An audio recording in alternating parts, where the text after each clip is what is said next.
ଶୁଣୁଛନ୍ତି 9 ନଭେମ୍ବର 2025 ଅବ୍ୟକ୍ତ ମୁରଲୀ ପୁନରାବୃତ୍ତି 30 ନଭେମ୍ବର 2007। ଅବ୍ୟକ୍ତ ମୁରଲୀର ସାରାଂଶ ଅଛି ସତ୍ୟତା ଏବଂ ପବିତ୍ରତାର ଶକ୍ତିକୁ ସ୍ୱରୂପରେ ଆଣିବା ସହିତ ବାଳକ ଏବଂ ମାଲିକ ପଣିଆର ସନ୍ତୁଳନ ରଖ। ସତ୍ୟତା ଏବଂ ପବିତ୍ରତାର ଶକ୍ତିକୁ ସ୍ୱରୂପରେ ଆଣିବା ସହିତ ବାଳକ ଏବଂ ମାଲିକ ପଣିଆର ସନ୍ତୁଳନ ରଖ। ଆଜି ସତ୍ୟ ପିତା, ସତ୍ୟ ଶିକ୍ଷକ, ସତ୍ ଗୁରୁ ନିଜର ଚାରିଆଡ଼ର ସତ୍ୟତା ସ୍ୱରୂପ, ଶକ୍ତି ସ୍ୱରୂପ ପିଲାମାନଙ୍କୁ ଦେଖୁଛନ୍ତି। କାହିଁକି ନା ସତ୍ୟତାର ଶକ୍ତି ସର୍ବଶ୍ରେଷ୍ଠ ଶକ୍ତି ଅଟେ। ଏହି ସତ୍ୟତାର ଶକ୍ତିର ଆଧାର ହେଲା ସମ୍ପୂର୍ଣ୍ଣ ପବିତ୍ରତା। ମନ, ବଚନ, କର୍ମ, ସମ୍ବନ୍ଧ, ସମ୍ପର୍କ ତଥା ସ୍ୱପ୍ନରେ ମଧ୍ୟ ଅପବିତ୍ରତାର ଚିହ୍ନ ବର୍ଣ୍ଣ ନ ରହୁ। ଏହିଭଳି ପବିତ୍ରତାର ପ୍ରତ୍ୟକ୍ଷ ସ୍ୱରୂପ କ'ଣ ଦେଖାଯାଏ? ଏହିଭଳି ପବିତ୍ର ଆତ୍ମାର ଚାଲିଚଳନ ଏବଂ ଚେହେରାରେ ଦିବ୍ୟତା ସ୍ପଷ୍ଟ ରୂପରେ ଦେଖାଯାଉଥାଏ। ସେମାନଙ୍କର ନୟନରେ ଆତ୍ମିକ ଚମକ ଏବଂ ଚେହେରାରେ ସର୍ବଦା ସ୍ମିତ ହାସ୍ୟ ତଥା ଚାଲିଚଳନରେ ପ୍ରତି ପାଦରେ ବ୍ରହ୍ମା ବାବାଙ୍କ ସମାନ କର୍ମଯୋଗୀ ସ୍ଥିତି। ସତ୍ୟ ପିତାଙ୍କ ଦ୍ୱାରା ବର୍ତ୍ତମାନ ସମୟରେ ତୁମେମାନେ ଏହିଭଳି ସତ୍ୟବାଦୀ ହେଉଛ। ଦୁନିଆରେ ମଧ୍ୟ ଅନେକ ଆତ୍ମା ନିଜକୁ ସତ୍ୟବାଦୀ ବୋଲି କହୁଛନ୍ତି, ସତ୍ୟ ମଧ୍ୟ କହୁଛନ୍ତି, କିନ୍ତୁ ସମ୍ପୂର୍ଣ୍ଣ ପବିତ୍ରତା ହିଁ ସଚ୍ଚା ସତ୍ୟତାର ଶକ୍ତି ଅଟେ, ଯାହାକି ବର୍ତ୍ତମାନ ଏହି ସଙ୍ଗମ ଯୁଗରେ ତୁମେମାନେ ହେଉଛ। ତେବେ ଏହି ସଙ୍ଗମ ଯୁଗର ଶ୍ରେଷ୍ଠ ପ୍ରାପ୍ତି ହେଲା ସତ୍ୟତାର ଶକ୍ତି ଏବଂ ପବିତ୍ରତାର ଶକ୍ତି, ଯାହାର ପ୍ରାପ୍ତି ହେଉଛି ସତ୍ୟ ଯୁଗରେ। ତୁମେ ସମସ୍ତେ ବ୍ରାହ୍ମଣରୁ ଦେବତା ହୋଇ ଆତ୍ମା ଏବଂ ଶରୀର ଉଭୟ ରୂପରେ ପବିତ୍ର ହେଉଛ। ସାରା ସୃଷ୍ଟି ଚକ୍ର ଭିତରେ ଅନ୍ୟ କେହି ବି ଆତ୍ମା ଏବଂ ଶରୀର ଦୁଇଟି ଯାକରେ ପବିତ୍ର ହେଉନାହାନ୍ତି। ଆତ୍ମା ହିସାବରେ ପବିତ୍ର ହେଉଛନ୍ତି, କିନ୍ତୁ ଶରୀର ପବିତ୍ର ମିଳୁନାହିଁ। ତେଣୁ ଏହିଭଳି ସମ୍ପୂର୍ଣ୍ଣ ପବିତ୍ରତାକୁ ବର୍ତ୍ତମାନ ସମୟରେ ତୁମେମାନେ ଧାରଣ କରୁଛ ଏବଂ ନିଶାର ସହିତ କହୁଛ। ମନେ ଅଛି କ'ଣ କହୁଛ? ମନେ ପକାଅ। ସମସ୍ତେ ଦିଲର ସହିତ ଏବଂ ଅନୁଭବର ସହିତ କହୁଛ, ପବିତ୍ରତା ତ ଆମର ଜନ୍ମସିଦ୍ଧ ଅଧିକାର। ତେବେ ଜନ୍ମସିଦ୍ଧ ଅଧିକାରକୁ ପ୍ରାପ୍ତ କରିବା ମଧ୍ୟ ସହଜ ହୋଇଥାଏ। କାହିଁକି ନା ପବିତ୍ରତା ଏବଂ ସତ୍ୟତାକୁ ପ୍ରାପ୍ତ କରିବା ପାଇଁ ତୁମେ ସମସ୍ତେ ପ୍ରଥମେ ନିଜର ସତ୍ୟ ସ୍ୱରୂପ ଆତ୍ମାକୁ ଜାଣି ଯାଇଛ। ସତ୍ୟ ପିତା, ସତ୍ୟ ଶିକ୍ଷକ, ସତ୍ୟ ଗୁରୁଙ୍କୁ ଚିହ୍ନି ପାରିଛ ଏବଂ ପାଇଯାଇଛ। ତେଣୁ ଯେତେ ଦିନ ପର୍ଯ୍ୟନ୍ତ କୌଣସି ଆତ୍ମା ନିଜର ସତ୍ୟ ସ୍ୱରୂପକୁ ବା ସତ୍ୟ ପିତାଙ୍କୁ ଜାଣିନାହିଁ, ସେତେଦିନ ପର୍ଯ୍ୟନ୍ତ ସମ୍ପୂର୍ଣ୍ଣ ପବିତ୍ରତା ଏବଂ ସତ୍ୟତାର ଶକ୍ତି ଆସିପାରିବ ନାହିଁ। ତେଣୁ ତୁମେ ସମସ୍ତେ ସତ୍ୟତା ଏବଂ ପବିତ୍ରତାର ଶକ୍ତିର ଅନୁଭବୀ ଅଟ ନା? କ'ଣ କହୁଛ? ଅନୁଭବୀ ଅଟ ତ? ସେମାନେ ତ ଚେଷ୍ଟା ବହୁତ କରୁଛନ୍ତି, କିନ୍ତୁ ଯଥାର୍ଥ ରୂପରେ ନା ନିଜର ସ୍ୱରୂପକୁ ନା ସତ୍ୟ ପିତାଙ୍କର ଆଦି ସ୍ୱରୂପକୁ ଜାଣିପାରୁଛନ୍ତି। କିନ୍ତୁ ତୁମେ ସମସ୍ତେ ବର୍ତ୍ତମାନ ସମୟର ଅନୁଭବ ଦ୍ୱାରା ପବିତ୍ରତାକୁ ଏଭଳି ସହଜ ରୀତିରେ ଆପଣାଇ ନେଇଛ, ଯାହାକି ଏହି ସମୟର ପ୍ରାପ୍ତିର ପ୍ରାରବ୍ଧ ରୂପରେ ଦେବତାମାନଙ୍କର ନେଚର ପବିତ୍ରତା ମଧ୍ୟ ଅଟେ ଏବଂ ସ୍ୱାଭାବିକ ମଧ୍ୟ ଅଟେ। ତେବେ ଏହିଭଳି ସ୍ୱାଭାବିକ ନେଚରର ଅନୁଭବ ତୁମେମାନେ ଏବେ ହିଁ ପ୍ରାପ୍ତ କରୁଛ। ତେଣୁ ଚେକ୍ କର ଯେ ପବିତ୍ରତା ବା ସତ୍ୟତାର ଶକ୍ତି ମୋର ସ୍ୱାଭାବିକ ନେଚରରେ ପରିଣତ ହେଲାଣି ତ? କ'ଣ ଭାବୁଛ? ତେବେ ଯେଉଁମାନେ ଭାବୁଛନ୍ତି ଯେ ପବିତ୍ରତା ଆମର ଜନ୍ମସିଦ୍ଧ ଅଧିକାର ଅଟେ, ସେମାନେ ହାତ ଉଠାଅ। କ'ଣ ଜନ୍ମସିଦ୍ଧ ଅଧିକାର ଅଟେ? ନା ମେହନତ କରିବାକୁ ପଡ଼ୁଛି? ମେହନତ କରିବାକୁ ତ ପଡ଼ୁନାହିଁ ନା? ସହଜ ଅଟେ ନା? କାହିଁକି ନା ଜନ୍ମସିଦ୍ଧ ଅଧିକାର ସହଜରେ ପ୍ରାପ୍ତ ହୋଇଥାଏ, ମେହନତ କରିବାକୁ ପଡ଼ିନଥାଏ। ଦୁନିଆର ଲୋକମାନେ ତ ଏହାକୁ ଅସମ୍ଭବ ମନେ କରୁଛନ୍ତି, କିନ୍ତୁ ତୁମେମାନେ ଅସମ୍ଭବକୁ ସମ୍ଭବ ଏବଂ ସହଜ କରି ଦେଇଛ। ଯେଉଁ ସବୁ ନୂଆ ନୂଆ ପିଲାମାନେ ଆସିଛନ୍ତି ଏବଂ ପ୍ରଥମ ଥର ଆସିଛନ୍ତି ସେମାନେ ହାତ ଉଠାଅ। ଆଚ୍ଛା, ନୂଆ କରି ପ୍ରଥମ ଥର ପାଇଁ ଆସିବା ବାଲାଙ୍କୁ ଅଭିନନ୍ଦନ। କାହିଁକି ନା ବାପ ଦାଦା କହୁଛନ୍ତି ଯଦିଓ ବିଳମ୍ବରେ ଆସିଛ କିନ୍ତୁ ଅତି ବିଳମ୍ବ ହେବା ପୂର୍ବରୁ ଆସିଯାଇଛ।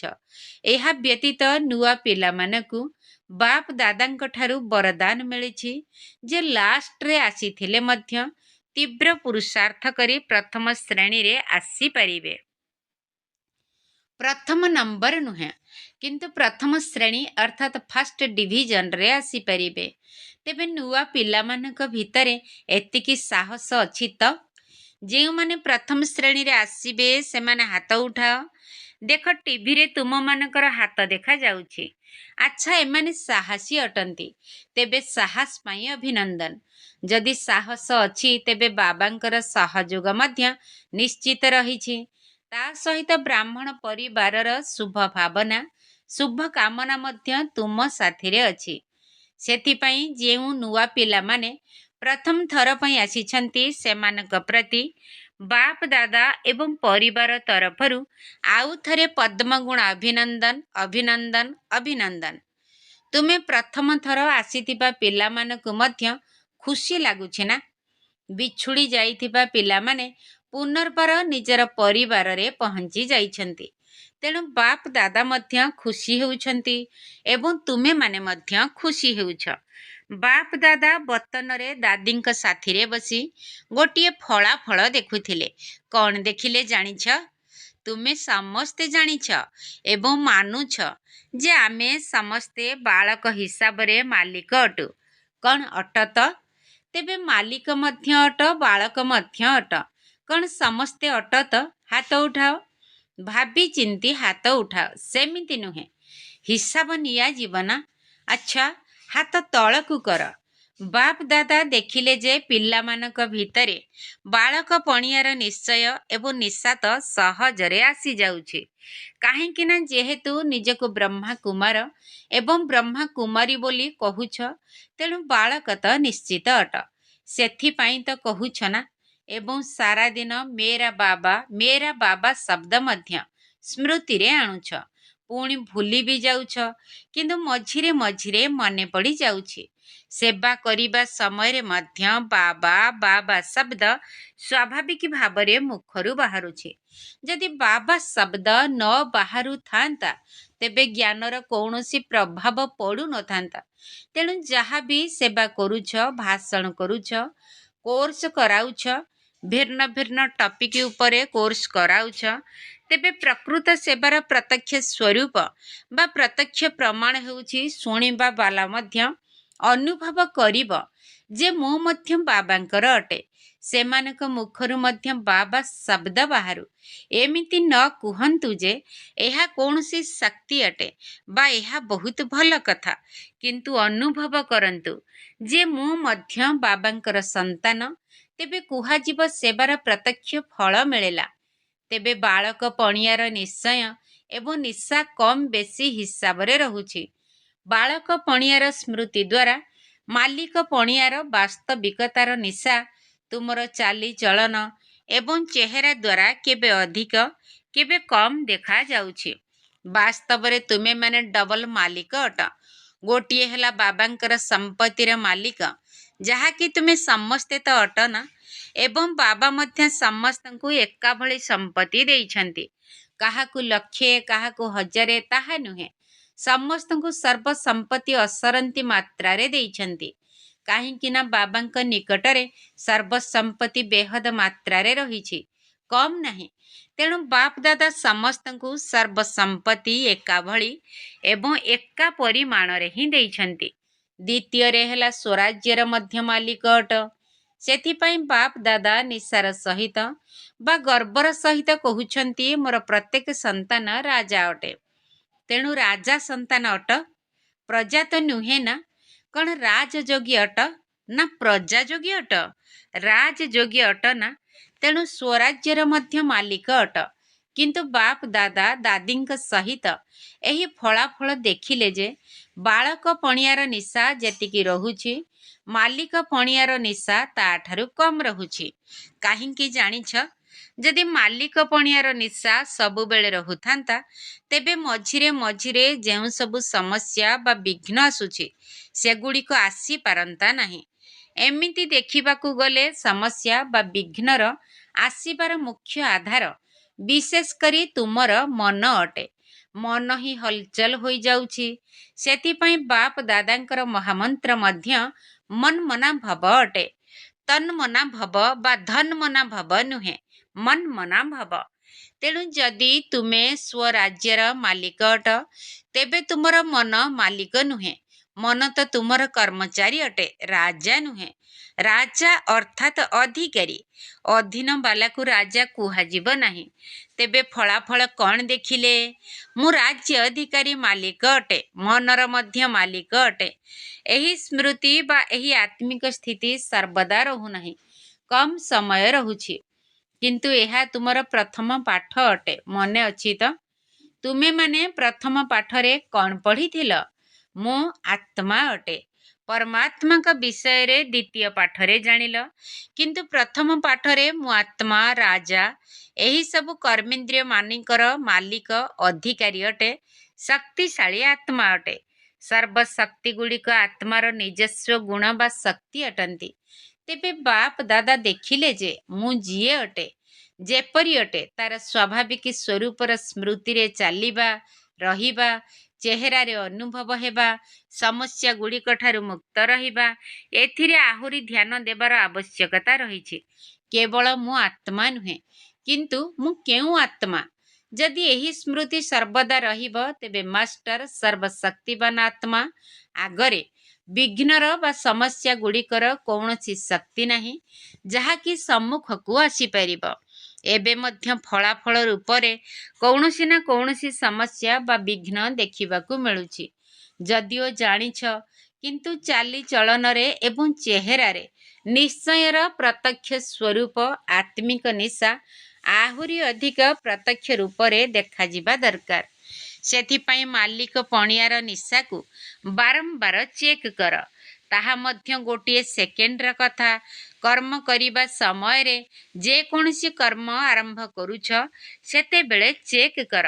ମାଲିକ ପଣିଆର ଅଧିକାର ସହିତ କର୍ମେନ୍ଦ୍ରିୟମାନଙ୍କ ଦ୍ୱାରା କର୍ମ କରାଉଥିବା, ନିୟନ୍ତ୍ରଣ କରିବାର ଶକ୍ତି ଏବଂ ଶାସନ କରିବାର ଶକ୍ତି ସମ୍ପନ୍ନ ଆତ୍ମା ମନେକରି କାର୍ଯ୍ୟ ଆରମ୍ଭ କରିଛି ନା ସାଧାରଣ ସ୍ଥିତିରେ କର୍ମ ଆରମ୍ଭ କରିଛି? ସ୍ମୃତି ସ୍ୱରୂପ ହୋଇ କର୍ମ ଆରମ୍ଭ କରିବା ଏବଂ ସାଧାରଣ ସ୍ଥିତିରେ ରହି କର୍ମ ଆରମ୍ଭ କରିବାରେ ବହୁତ ଫରକ ରହିଛି। ଯେପରି ବିନାଶୀ ପଦବୀବାଲା ଯେତେବେଳେ ନିଜର କାର୍ଯ୍ୟ ଆରମ୍ଭ କରୁଛନ୍ତି, ପ୍ରଥମେ ନିଜର ଆସନ ଉପରେ ବସନ୍ତି, ତାପରେ କାର୍ଯ୍ୟ ଆରମ୍ଭ କରନ୍ତି। ସେହିପରି ତୁମେମାନେ ମଧ୍ୟ ନିଜର ମାଲିକ ପଣିଆର ସ୍ୱରାଜ୍ୟ ଅଧିକାରୀର ଆସନ ଉପରେ ସ୍ଥିତ ହୋଇ ସବୁ କାର୍ଯ୍ୟ କର। ଏହିଭଳି ମାଲିକ ପଣିଆର ଅଧିକାରୀ ସ୍ଥିତିର ଚେକିଂକୁ ତୁମକୁ ଆହୁରି ଅଧିକ ବଢ଼ାଇବାକୁ ହେବ। ତେବେ ଏହାର ଲକ୍ଷଣ ହେଲା ସବୁବେଳେ ସବୁ କାର୍ଯ୍ୟରେ ଡବଲ ଲାଇଟ୍ ସ୍ଥିତି ତଥା ଖୁସିର ଅନୁଭୂତି ହେଉଥିବ, ଯାହାର ଫଳସ୍ୱରୂପ ସଫଳତା ମଧ୍ୟ ସହଜ ଅନୁଭବ ହେଉଥିବ। କିନ୍ତୁ ଏବେ ପର୍ଯ୍ୟନ୍ତ ମଧ୍ୟ ତୁମେମାନେ କେଉଁଠି କେଉଁଠି ହେବା ଅଧିକାରୀ ପରିବର୍ତ୍ତେ ଅଧୀନ ହୋଇଯାଉଛ। ତେଣୁ ଅଧୀନତାର ଲକ୍ଷଣ କ'ଣ ଦେଖାଯାଉଛି? ଯାହାକି ବାରମ୍ବାର କହୁଛ, ମୋ ସଂସ୍କାର ହିଁ ଏହିଭଳି, ମୁଁ ଚାହୁଁନାହିଁ, କିନ୍ତୁ ମୋର ସଂସ୍କାର ଏହିଭଳି, ମୋର ନେଚର ଏହିଭଳି। ବାପ ଦାଦା ପୂର୍ବରୁ ମଧ୍ୟ ଶୁଣାଇଛନ୍ତି ଯେ ଯେତେବେଳେ କହୁଛ ମୋର ସଂସ୍କାର ଏହିଭଳି, ମୋର ନେଚର ଏହିଭଳି, ତେବେ କ'ଣ ଏହିଭଳି ଦୁର୍ବଳ ସଂସ୍କାର ତୁମର ଅଟେ? କ'ଣ ଏହା ମୋର ସଂସ୍କାର? ଏହା ତ ମଝି ସମୟର ରାବଣର ସଂସ୍କାର ବା ରାବଣର ଦାନ ଅଟେ। ତେଣୁ ତାକୁ ମୋର କହିବା ହିଁ ଭୁଲ କଥା। ତୁମର ସଂସ୍କାର ତ ବାବାଙ୍କର ସଂସ୍କାର ସହିତ ସମାନ। ତେଣୁ ସେତେବେଳେ ଚିନ୍ତା କର, ତାକୁ ମୋର ମୋର କହିବା ଦ୍ୱାରା ସେହି ସଂସ୍କାର ଗୁଡ଼ିକ ଅଧିକାରୀ ହୋଇଯାଉଛନ୍ତି ଏବଂ ତୁମେ ଅଧୀନ ହୋଇଯାଉଛ। ଯଦି ବାବାଙ୍କ ସହିତ ସମାନ ହେବାକୁ ଚାହୁଁଛ, ତେବେ ତାହା ମୋର ସଂସ୍କାର ନୁହେଁ। ଯାହା ବାବାଙ୍କର ସଂସ୍କାର, ତାହା ମୋର ସଂସ୍କାର। ତେବେ ବାବାଙ୍କର ସଂସ୍କାର କ'ଣ? ବିଶ୍ୱ କଲ୍ୟାଣକାରୀ ଏବଂ ଶୁଭ ଭାବନା ଶୁଭ କାମନାଧାରୀ। ତେଣୁ ସେହି ସମୟରେ ବାବାଙ୍କର ସଂସ୍କାରକୁ ସମ୍ମୁଖକୁ ଆଣ। ତେବେ ଲକ୍ଷ୍ୟ ତ ରଖିଛ ବାବାଙ୍କ ସମାନ ହେବାର, କିନ୍ତୁ ଲକ୍ଷଣ ସବୁ ରାବଣର ରହିଛି। ତେଣୁ ମିଶାମିଶି ହୋଇଯାଉଛି। କିଛି ମୋର ପୁରୁଣା ସଂସ୍କାର, ଆଉ କିଛି ବାବାଙ୍କର ଭଲ ସଂସ୍କାର। ଦୁଇଟି ଯାକ ଏକାଠି ରହିବା କାରଣରୁ ଖିଟଖିଟ ହୋଇଯାଉଛି। ତେବେ ଏହି ସଂସ୍କାର ମଧ୍ୟ କିପରି ତିଆରି ହୁଏ ତାହା ତ ସମସ୍ତେ ଜାଣିଛ ନା। ମନ ଏବଂ ବୁଦ୍ଧିର ସଂକଳ୍ପ ତଥା କାର୍ଯ୍ୟ ଦ୍ୱାରା ସଂସ୍କାର ତିଆରି ହୋଇଥାଏ। ପ୍ରଥମେ ମନ ସଂକଳ୍ପ କରେ, ବୁଦ୍ଧି ତାକୁ ସହଯୋଗ ଦିଏ, ଯାହାଦ୍ୱାରା ଭଲ ବା ମନ୍ଦ ସଂସ୍କାର ତିଆରି ହୋଇଥାଏ। ତେବେ ବାପ ଦାଦାଙ୍କ ଦାଦୀଙ୍କ ସହିତ ଏହି ଫଳାଫଳ ଦେଖିଲେ ଯେ ମାଲିକ ପଣିଆର ନିଶା ସ୍ୱାଭାବିକ ନେଚର ରୂପରେ ରହିବା ଏବେ ମଧ୍ୟ ବାଳକ ପଣିଆର ନିଶା ତୁଳନାରେ କମ୍ ରହିଛି। ସେଥିପାଇଁ ବାପ ଦାଦା ଦେଖୁଛନ୍ତି ଯେ ସମାଧାନ କରିବା ପାଇଁ ପୁଣି ଯୁଦ୍ଧ କରିବାରେ ଲାଗି ପଡ଼ୁଛନ୍ତି। ବ୍ରାହ୍ମଣ ହୋଇ ମଧ୍ୟ ମଝିରେ ମଝିରେ କ୍ଷତ୍ରିୟ ହୋଇଯାଉଛନ୍ତି। ତେଣୁ ତୁମକୁ କ୍ଷତ୍ରିୟ ହେବାର ନାହିଁ, ବ୍ରାହ୍ମଣରୁ ଦେବତା ହେବାର ଅଛି। କ୍ଷତ୍ରିୟ ହେବା ପାଇଁ ତ ଆଗକୁ ବହୁତ ଆସିବେ, ଯେଉଁମାନେ କି ବହୁତ ପଛରେ ଆସିବେ। କିନ୍ତୁ ତୁମେମାନେ ତ ଅଧିକାରୀ ଆତ୍ମା ଅଟ। ତେଣୁ ଫଳାଫଳ କ'ଣ ଜାଣିଲ ତ? ସେଥିପାଇଁ ବାରମ୍ବାର ସ୍ମୃତିରେ ଆଣ ଯେ ମୁଁ କିଏ। କେବଳ ଭାବ ନାହିଁ ଯେ ମୁଁ ଏଇଆ ଅଟେ, କିନ୍ତୁ ସେହି ସ୍ମୃତିକୁ ସର୍ବଦା ସ୍ୱରୂପରେ ଆଣ। କ'ଣ ଠିକ୍ କଥା ନା? ଆଚ୍ଛା, ଫଳାଫଳ ମଧ୍ୟ ଶୁଣାଇ ଦେଲୁ। ଏବେ ସମସ୍ୟାର ନାମ, ବିଘ୍ନର ନାମ, ହଲଚଲର ନାମ, ବ୍ୟର୍ଥ ସଂକଳ୍ପର ନାମ, ବ୍ୟର୍ଥ କର୍ମର ନାମ, ବ୍ୟର୍ଥ ସମ୍ବନ୍ଧର ନାମ, ବ୍ୟର୍ଥ ସ୍ମୃତିର ନାମକୁ ସମାପ୍ତ କର ଏବଂ କରାଅ। କ'ଣ ଠିକ୍ କଥା ନା? କରିବ ତ? ଯଦି କରିବ ତେବେ ଦୃଢ଼ ସଂକଳ୍ପର ହାତ ଉଠାଅ। ଏହିଭଳି ହାତ ଉଠାଇବା ତ ସାଧାରଣ କଥା ହୋଇଗଲାଣି। ସେଥିପାଇଁ ଆଉ ହାତ ଉଠା କରାଉନାହୁଁ। ତେଣୁ ମନ ଭିତରେ ଦୃଢ଼ ସଂକଳ୍ପର ହାତ ଉଠାଅ। ଶରୀରର ହାତ ଉଠାଅ ନାହିଁ, ତାକୁ ବହୁତ ଦେଖି ସାରିଲୁଣି। ଯେତେବେଳେ ସମସ୍ତଙ୍କର ଦୃଢ଼ ସଂକଳ୍ପର ହାତ ମିଳିତ ଭାବରେ ଉଠିବ, ସେତେବେଳେ ହିଁ ବିଶ୍ୱର କୋଣ ଅନୁକୋଣରେ ସମସ୍ତଙ୍କର ହାତ ଖୁସିରେ ଉଠିଯିବ ଏବଂ କହିବେ ଆମର ସୁଖଦାତା, ଶାନ୍ତିଦାତା ବାବା ଆସିଗଲେ। ତୁମେମାନେ ତ ବାବାଙ୍କୁ ପ୍ରତ୍ୟକ୍ଷ କରିବାର ଦାୟିତ୍ୱ ନେଇଛ ନା? ନେଇଛ ତ ପକ୍କା? କ'ଣ ଟିଚରମାନେ ଦାୟିତ୍ୱ ନେଇଛ ତ? ପାଣ୍ଡବମାନେ ନେଇଛ ତ ପକ୍କା? ଆଚ୍ଛା, କୌଣସି ତାରିଖ ନିର୍ଦ୍ଧାର୍ଯ୍ୟ କରିଛ ନା ନାହିଁ? ଆଉ କେତେ ସମୟ ଦରକାର? 1 ବର୍ଷ ଦରକାର ନା 2 ବର୍ଷ ଦରକାର? କେତେ ସମୟ ଦରକାର? ବାପ ଦାଦା ତ କହିଥିଲେ ଯେ ସମସ୍ତେ ନିଜ ନିଜର ଯଥାଶକ୍ତି ପୁରୁଷାର୍ଥ ଅନୁସାରେ ନିଜର ଆଗକୁ ବଢ଼ିବାର ବା ଉଡ଼ିବାର ବିଧିକୁ ଦୃଷ୍ଟିରେ ରଖି ନିଜର ସମ୍ପନ୍ନ ହେବାର ତିଥି ନିଜେ ହିଁ ନିର୍ଦ୍ଧାର୍ଯ୍ୟ କର। ବାପ ଦାଦା ତ କହୁଛନ୍ତି ଏବେ କର, କିନ୍ତୁ ନିଜର ଯଥାଶକ୍ତି ପୁରୁଷାର୍ଥ ଅନୁସାରେ ନିଜ ପାଇଁ ତାରିଖ ଫିକ୍ସ କର ଏବଂ ମଝିରେ ମଝିରେ ତାକୁ ଚେକ୍ କର ଯେ ସମୟ ଅନୁସାରେ ମୋର ମାନସିକ ସ୍ଥିତି, ବାଣୀର ସ୍ଥିତି ଏବଂ ସମ୍ବନ୍ଧ ସମ୍ପର୍କର ସ୍ଥିତିରେ ଉନ୍ନତି ହେଉଛି ତ? କାହିଁକି ନା ତାରିଖ ନିର୍ଦ୍ଧାର୍ଯ୍ୟ କରିବା ଦ୍ୱାରା ସେଥିପ୍ରତି ଆପେ ଆପେ ଧ୍ୟାନ ଯାଇଥାଏ। ତେବେ ସବୁଆଡ଼ୁ ସନ୍ଦେଶ ମଧ୍ୟ ଆସିଛି ଏବଂ ଇମେଲ ମଧ୍ୟ ଆସିଛି, କିନ୍ତୁ ତୁମର ଇମେଲ ବା ସନ୍ଦେଶ ଏଠାରେ ପହଞ୍ଚିବା ପୂର୍ବରୁ ବାପ ଦାଦାଙ୍କ ପାଖରେ ପହଞ୍ଚି ଯାଉଛି। କାହିଁକି ନା ଆନ୍ତରିକ ସଂକଳ୍ପର ଇମେଲର ବେଗ ବହୁତ ତୀବ୍ର ଗତିଶୀଳ ହୋଇଥାଏ। ତେଣୁ ତାହା ବହୁତ ପୂର୍ବରୁ ପହଞ୍ଚି ଯାଇଥାଏ।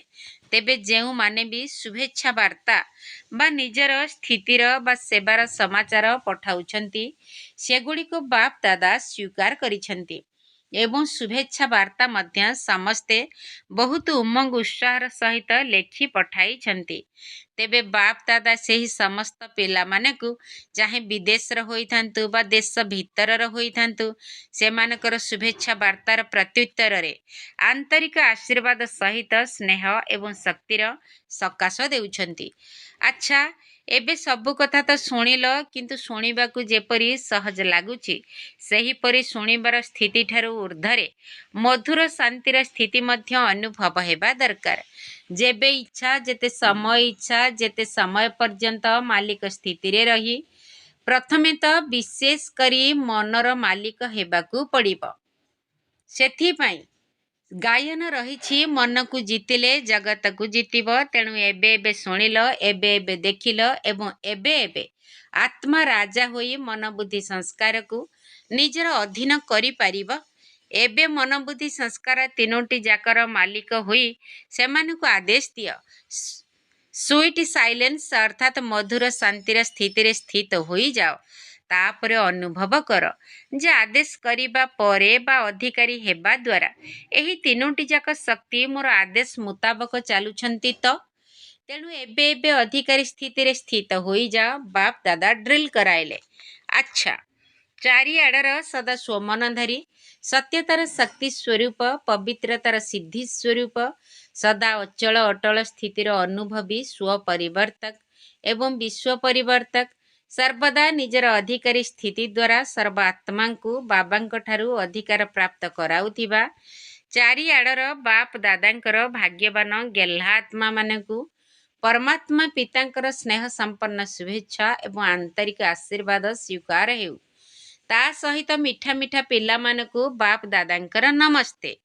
ଆମ ଆତ୍ମିକ ସନ୍ତାନମାନଙ୍କର ଆତ୍ମିକ ବାପ ଦାଦାଙ୍କୁ ନମସ୍ତେ ନମସ୍ତେ ନମସ୍ତେ ଏବଂ ସୁପ୍ରଭାତ। ବରଦାନ: ନିଜେ ନିଜକୁ ପରିବର୍ତ୍ତନ କରି ବିଶ୍ୱର ଆଧାର ମୂରତ ହେଉଥିବା ଶ୍ରେଷ୍ଠ ପଦର ଅଧିକାରୀ ଭବ। ନିଜେ ନିଜକୁ ପରିବର୍ତ୍ତନ କରି ବିଶ୍ୱର ଆଧାର ମୂରତ ହେଉଥିବା ଶ୍ରେଷ୍ଠ ପଦର ଅଧିକାରୀ ଭବ। ଶ୍ରେଷ୍ଠ ପଦ ପାଇବା ପାଇଁ ବାପ ଦାଦା ଏହି ଶିକ୍ଷା ଦେଇଛନ୍ତି ଯେ ପିଲାମାନେ ନିଜକୁ ପରିବର୍ତ୍ତନ କର। ନିଜକୁ ପରିବର୍ତ୍ତନ କରିବା ପରିବର୍ତ୍ତେ ଯଦି ଅନ୍ୟ ଆତ୍ମାମାନଙ୍କୁ ବା ପରିସ୍ଥିତିକୁ ପରିବର୍ତ୍ତନ ହେବା ପାଇଁ ଚାହୁଁଛ ବା ସେହିଭଳି ସଂକଳ୍ପ ଆସୁଛି ଯେ ମୋତେ ଯଦି କିଛି ସାହାଯ୍ୟ ସହଯୋଗ ମିଳିଯାଆନ୍ତା ତେବେ ମୁଁ ପରିବର୍ତ୍ତନ ହୋଇଯାଆନ୍ତି, ତେବେ ଏହିଭଳି କୌଣସି ଆଧାର ଉପରେ ନିର୍ଭର କରି ପରିବର୍ତ୍ତନ ହେଉଥିବା ଆତ୍ମାମାନଙ୍କର ପ୍ରାରବ୍ଧ ମଧ୍ୟ କାହାର ଆଧାର ଉପରେ ନିର୍ଭର କରିବ। କାହିଁକି ନା ଏବେ ଯେତେ ଜଣଙ୍କର ଆଧାର ନେବ ସେହି ଅନୁସାରେ ଭବିଷ୍ୟତର ପ୍ରାରବ୍ଧ ମଧ୍ୟ ଭାଗ ଭାଗ ହୋଇଯିବ। ସେଥିପାଇଁ ସର୍ବଦା ଏହି ଲକ୍ଷ୍ୟ ରଖ ଯେ ମୋତେ ହିଁ ପରିବର୍ତ୍ତନ ହେବାକୁ ପଡ଼ିବ। ମୁଁ ନିଜେ ବିଶ୍ୱର ଆଧାର ମୂରତ ଅଟେ। ସ୍ଲୋଗାନ: ସଂଗଠନର ଉମଙ୍ଗ, ଉତ୍ସାହ ଏବଂ ଶ୍ରେଷ୍ଠ ସଂକଳ୍ପ ଦ୍ୱାରା ସଫଳତା ସୁନିଶ୍ଚିତ ହୋଇଯାଏ। ସଂଗଠନର ଉମଙ୍ଗ, ଉତ୍ସାହ ଏବଂ ଶ୍ରେଷ୍ଠ ସଂକଳ୍ପ ଦ୍ୱାରା ସଫଳତା ସୁନିଶ୍ଚିତ ହୋଇଯାଏ। ଅବ୍ୟକ୍ତ ଇସାରା: ଅଶରୀରୀ ଅଥବା ବିଦେହୀ ସ୍ଥିତିର ଅଭ୍ୟାସକୁ ବଢ଼ାଅ। ଯେପରି କେହି ଯଦି ଦୁର୍ବଳ ଥାଏ ତେବେ ତା ଭିତରେ ଶକ୍ତି ଭରିବା ପାଇଁ ତାକୁ ଗ୍ଲୁକୋଜ ପିଆଇଥାନ୍ତି। ସେହିପରି ତୁମେ ଯେତେବେଳେ ନିଜକୁ ଅଶରୀରୀ ଆତ୍ମା ମନେ କରୁଛ ସେତେବେଳେ ତୁମର ଏହି ସାକ୍ଷୀପଣିଆର ସ୍ଥିତି ଆତ୍ମାରେ ଶକ୍ତି ଭରିବାର କାମ କରିଥାଏ ଏବଂ ଯେତିକି ସମୟ ତୁମର ସାକ୍ଷୀ ସ୍ଥିତି ରହିଥାଏ ସେତିକି ସମୟ ବାବା ସାଥୀ ରୂପରେ ସ୍ମୃତିରେ ରହିଥାନ୍ତି, ଅର୍ଥାତ୍ ସାଥିରେ ରହିଥାନ୍ତି। ଓମ୍ ଶାନ୍ତି।